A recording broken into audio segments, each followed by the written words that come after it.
Hello students, myself Sudhir Kumar. Today I will explain chapter 2 Nelson Mandela Long Walk to Freedom. इस chapter की आज हम summary explain करेंगे। ये chapter Nelson Mandela की autobiography है, यानी कि आत्मकथा है, क्योंकि नेल्सन मंडेला का पूरा नाम है नेल्सन रोहिला मंडेला।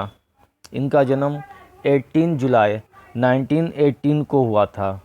ये साउथ अफ्रीका के पहले ब्लैक प्रेसिडेंट थे, क्योंकि इनके प्रेसिडेंट बनने से पहले साउथ अफ्रीका में काफ़ी लंबे समय से रेशियल डिस्क्रिमिनेशन चल रहा था। मीन्स रंग भेद के आधार पर भेदभाव करना। वहाँ जो वाइट पीपल थे उनको सभी अधिकार थे, जबकि जो ब्लैक पीपल थे, यानी कि जो अफ्रीका के मूल निवासी थे, उनको कोई भी अधिकार नहीं था। उनके साथ भेदभाव किया जाता था।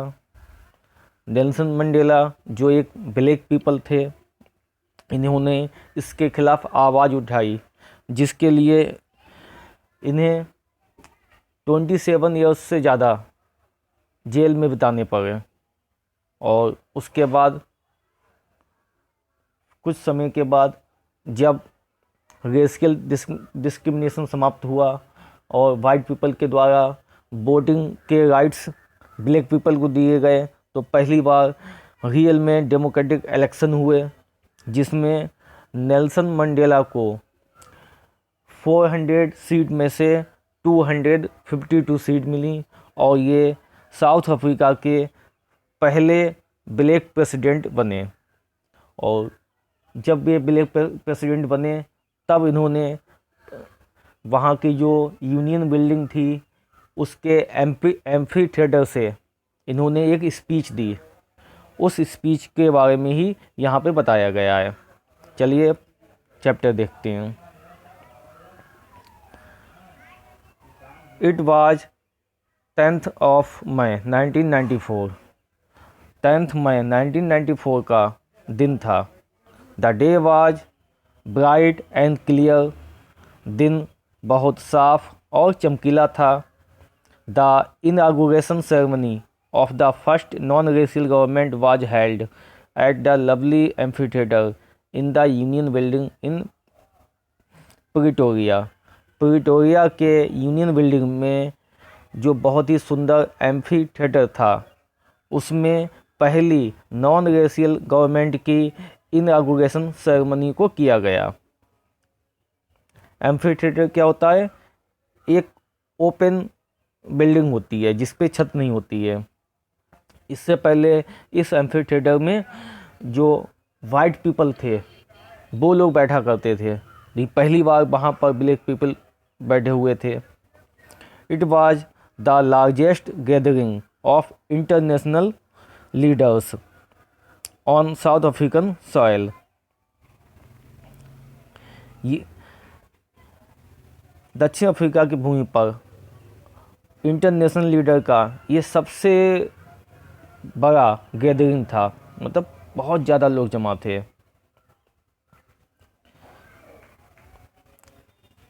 Politicians, dignitaries from more than 140 countries attended the ceremony। 140 से अधिक देशों के पॉलिटिशियन और सम्मानित व्यक्ति उत्सव में अपनी प्रेजेंस को दिखा रहे थे। First of all, mister de Klerk was sworn in as second deputy president. सबसे पहले मिस्टर डी क्लर्क को दूसरे उपराष्ट्रपति के तौर पर शपथ दिलाई गई।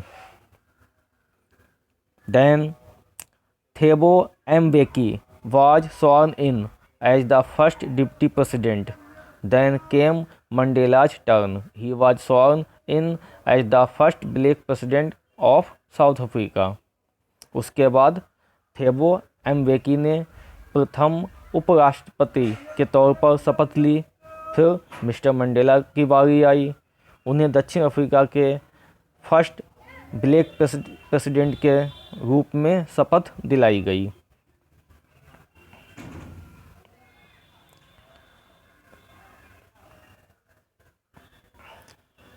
Mandela spoke how for decades South Africa was the seat of white supremacy। Mandela ने कहा कि किस तरह से साउथ अफ्रीका वाइट लोगों की जो सुपरमेसी है उसकी सीट रही है कई डिकेड्स तक, कई दसियों साल तक। Now the presence of all people confer glory and hope to newborn liberty. अब सभी लोगों की उपस्थिति इस नवजात आज़ादी के लिए गौरव और आशा प्रदान करती है। The blacks who were considered as outlaws not so long ago were hosting the nations of the world on their soil. कुछ समय पहले जो ब्लैक पीपल हैं, जिनको आउटला समझा जाता था, जिन्हें गैर कानूनी समझा जाता था, ज़्यादा समय नहीं हुआ है, उनको गैर कानूनी समझा जाता था, आज वे लोग अपनी ज़मीन पर वर्ल्ड के जो नेशन हैं उनकी मेज़बानी कर रहे हैं। There victory over apartheid was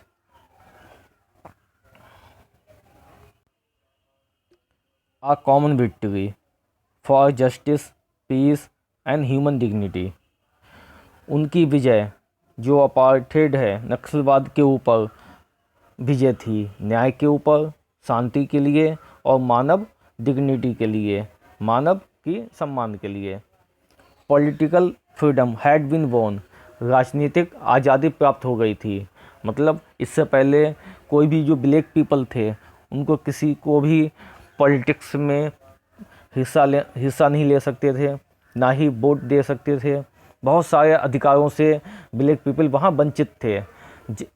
उनके साथ रंग भेद के आधार पर भेदभाव किया जाता था। लेकिन अब political freedom had been born, यानी कि जो राजनीतिक आज़ादी है वो अब प्राप्त कर ली गई थी, उस पर विजय पा ली गई थी। Now they would work hard to liberate all their people.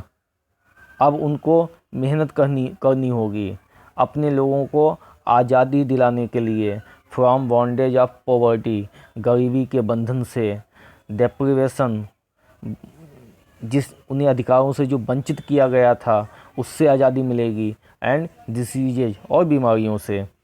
Never would south Africa again face the operation of one by another. कभी भी अब साउथ अफ्रीका दोबारा से एक के द्वारा दूसरे का जो दमन है उसका सामना कभी नहीं करेगा। Then there was a spectacular display of jets. फिर जेट विमानों का शानदार प्रदर्शन हुआ। South African jets and helicopters rode in perfect formation over them in the sky. दक्षिण अफ्रीका के जेट विमान, हेलीकॉप्टर स्काई में एक आकार बनाते हुए फ्लाई करने लगे। It was also a demonstration of the military's loyalty to democracy and to the new government. Then two national anthems were played. ये सेना का, वहाँ के लोगों और नई गवर्नमेंट के प्रति वफादारी का डिमॉन्स्ट्रेशन था, प्रदर्शन था। उसके बाद दो नेशनल एंथम गाए गए। Nelson Mandela was overwhelmed with a sense of history. Nelson Mandela इतिहास बोध से ओतप्रोत हो गए। मतलब जब नेशनल एंथम गाए गए और ब्लैक पीपल को उनकी अपनी पहचान मिल गई थी, क्योंकि उनकी सरकार बन गई थी, तो ये पल ऐसा था जो एक इतिहास बन गया था, क्योंकि इससे पहले ऐसा कभी भी नहीं हुआ था। A few years after the Anglo-Boer War, apartheid was introduced in Africa. Anglo bore युद्ध के कुछ सालों के बाद दक्षिण अफ्रीका में अपार्थेड लागू कर दिया गया, यानी कि रंग भेद के आधार पर भेदभाव, रेशियल डिस्क्रिमिनेशन अप्लाई कर दिया गया था साउथ अफ्रीका में वाइट पीपल के द्वारा। The society based on racial discrimination was the harshest and most inhuman society in the world. ये जो जातीय भेदभाव पर आधारित समाज था वो सबसे ज़्यादा ही निर्दयी और अमानवीय समाज था दुनिया में। Now a new system based on equality of all men regardless of their color and race has replaced the old and cruel system. अब एक नया तंत्र जो इक्वलिटी पर आधारित था, सभी लोगों को समानता बिना किसी उनके कलर या जाति के आधार पर, उसने पुराने और निर्दयी सिस्टम को बदल दिया।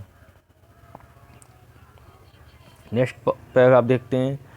Apartheid created a deep and lasting wounds in the people.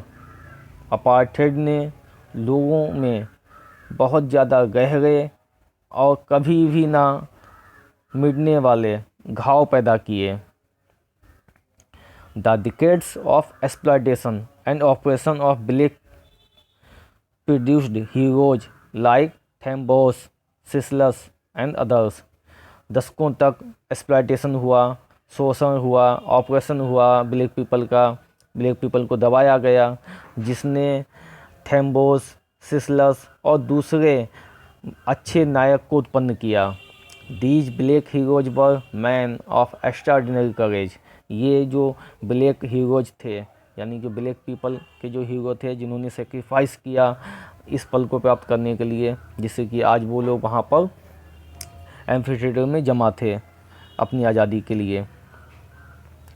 तो उनमें से बहुत से लोग जो थे वो उनकी डेथ हो चुकी थी, अब वहाँ पर नहीं थे, लेकिन उनके योगदान को भुलाया नहीं जा सकता। वो बहुत ही बहादुर थे, तो इसलिए कहा गया है these black heroes were men of extraordinary courage. ये ब्लैक नायक असाधारण साहस, बुद्धिमानी, जेनरसिटी, दया के व्यक्ति थे। The greatest wealth of South Africa was not in its mineral and diamonds but in man of such great character. South Africa की जो सबसे महान संपत्ति है वो उसके खनिज पदार्थ और डायमंड नहीं हैं, बल्कि ये लोग हैं जो महान कैरेक्टर के लोग हैं, जिन्होंने अपनी लाइफ को सेक्रीफाइस किया।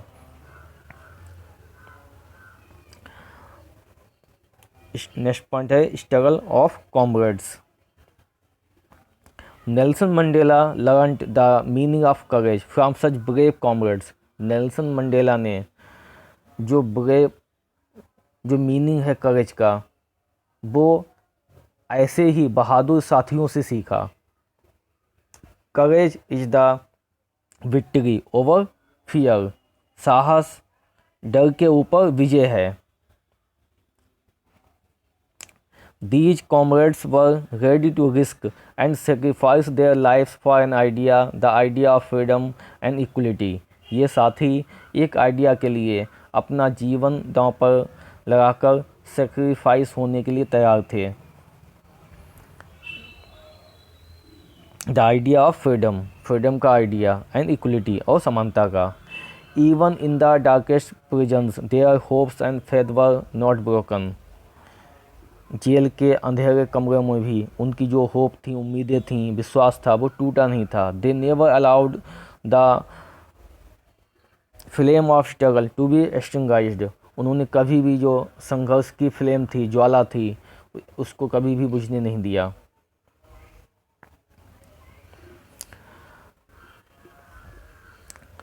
Nelson Mandela thought that every man has twin obligations. Obligations का मतलब रेस्पॉन्सिबिलिटीज़, जिम्मेदारियाँ।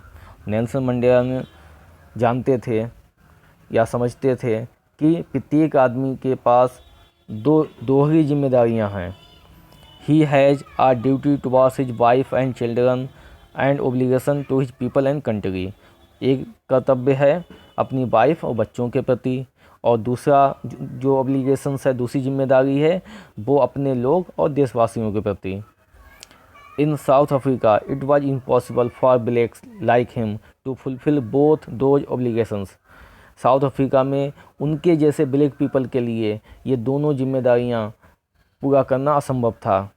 If any black try to live like a free human being, यदि कोई ब्लैक पीपल एक आज़ाद व्यक्ति की तरह जीना चाहता है, he was punished and isolated, उसको सज़ा दी जाती और उसे अलग कर दिया जाता, यानी कि बिल्कुल बाहर फैमिली से और उस प्लेस से।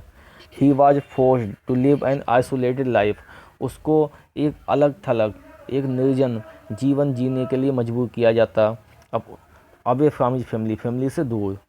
He was forced to live a life of rebellion and secrecy, उसे विद्रोही और गुप्त जीवन व्यतीत करना पड़ता था।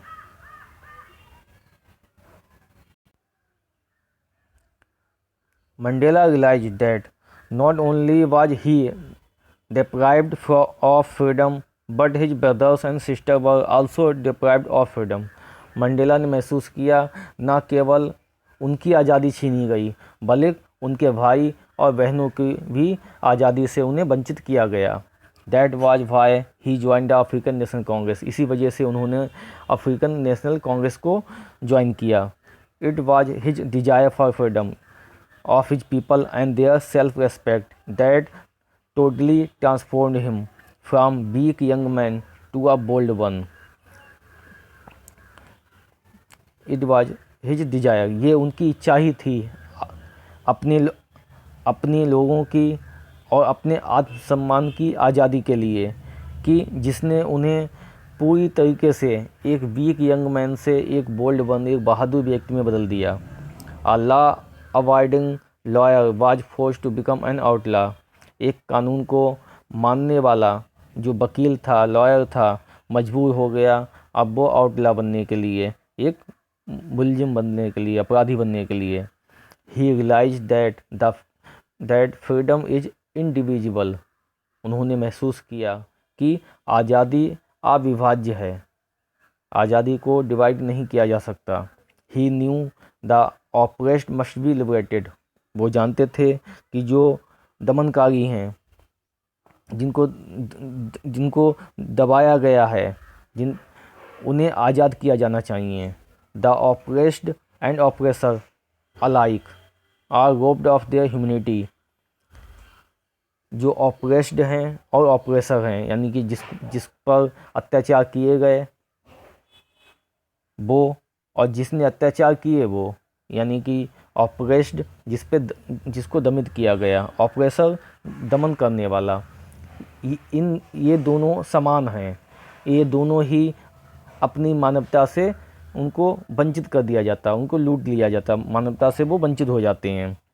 Both of them must be liberated, दोनों को ही आज़ाद होना चाहिए। मीन्स कि चाहे अपराध सहने वाला हो या अपराध करने वाला, तो अपराध सहता है उसके अंदर भी मानवता नहीं बचती है, और जो अपराध करता है, करने वाला पर्सन है, उसके अंदर भी मानवता नहीं होती है। तो इन दोनों को ही आज़ाद होना चाहिए, यानी अनह्यूमन जो थिंग है उनके पास, उससे उन्हें आज़ादी मिले और उनके अंदर ह्यूमैनिटी आए। तो ये सेकंड चैप्टर की समरी थी। I hope all of you will understand well. Thank you. Bye.